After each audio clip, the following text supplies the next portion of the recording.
মানুষ হিসাবে কি হতে পারে, স্বামী স্ত্রীর মধ্যে ঝামেলা হতেই পারে, হওয়াটাই স্বাভাবিক। কিন্তু এই ঝামেলা যদি আল্লাহর হুকুম বিরুদ্ধ হয়ে যায় তখন সেটা কি হবে না, আর সেটা শরীয়ত অনুমোদিত থাকবে না। এজন্য আল্লাহ তাআলা বলেন ইউরিদা ইসলাহান ইউওয়াফিকিল্লাহু বাইনাহুমা, যদি উভয়ে স্বামী এবং স্ত্রী ঝামেলা হতেই পারে, ঝামেলার পর তারা যদি ইসলাহ চায়, সমঝোতা চায়, আল্লাহর হুকুমের উপর উঠতে চায়, ইউওয়াফিকিল্লাহু বাইনাহুমা, আল্লাহ পাক তখন তাদেরকে সাহায্য করবেন, তাওফিক দিবেন। আজকে সংসার সুখ হওয়া এটাকে মানুষ একটা রেয়ার এবং খুবই দুর্লভ জিনিস মনে করে।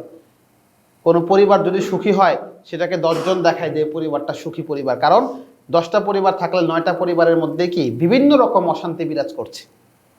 এই অশান্তির কারণ হলো প্রত্যেকেই তার দায়িত্বের অনুভূতি ভুলে গিয়েছে, তার করণীয়টা ভুলে তার শুধু প্রাপ্তিটার দিকে চিন্তা করছে।